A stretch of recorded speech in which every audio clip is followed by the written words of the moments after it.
what's up, everyone? It's Thursday, November 5th. Hope you're having a great week so far. Let's talk about the workout. Today's warm-up, we're going to hit a dynamic range of motion. Then, like always, 3 rounds of 5 single-arm kettlebell swings on your right. Imagine you're doing this with 2. Take one hand away, okay? Back and forth. Single arm on the right. 5 swings on the left. 5 windmills on the right. 5 windmills on the left. And then 5 squat thrusts. On the windmill, I like to talk you through it a little bit every time because there are some important nuances on this movement. Feet are just outside the shoulders. Whichever arm you're holding your kettlebell over the top of your head, your hip below that arm is going to go back and away from your body, trying to keep your knees locked out. You can have a slight bend if you need it. The bend should happen on the leg that's underneath the arm. Try to keep the other leg locked out so you feel that stretch in your hamstring. Look up through the weight, push your hips back and away, try to touch your foot, and then come back up. For those of us that may not have that flexibility, you can get down with your forward knee up or the same knee that the arm is. Look up through the weight, touch the ground, come back up because you'll feel it in the same spot in your hips and your side. Cool? Today's workout, 20-minute AMRAP. Nice long one today for you. We're going to have 2 kettlebells or dumbbells. We're doing farmer's carries.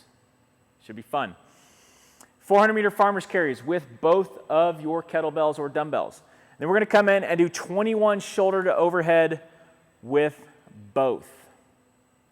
Okay, so I'm going to tell you right now, kettlebells will be the harder of the 2 on the shoulder to overhead simply because they're going to pull down in that front rack position versus having dumbbells up here. Pick your poison here.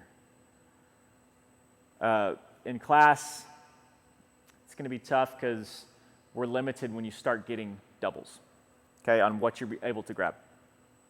21 shoulder to overhead. So that'll be a push press, or it'll be a push jerk.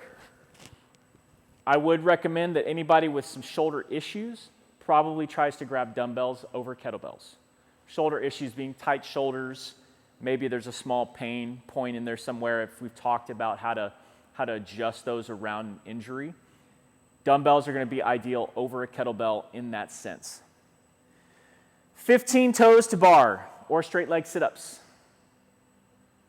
And then 9 double kettlebell deadlifts. So with those same, or dumbbells, with those same weights, doing some deadlifts. If you have the kettlebells, touching the ground each one. If you have the dumbbells, touching the lead head of the dumbbell to the ground for each rep. Since we're doing an AMRAP, your score, we're doing rounds plus reps. So let's say I got 3 rounds and I left here on a 400 before the clock went out, but I got back after the clock had started. I get 10 reps for that 400. So it's 10 reps out the door, 10 reps in the door. So that gives you 20 reps total for the 400 meter depending on where you're at in it. That way you can keep track if you just happen to be out there when the clock stops. Cool. Outside of that, total amount of time, I mean the 400 meter double carry is going to be, it's going to soak up most of that time.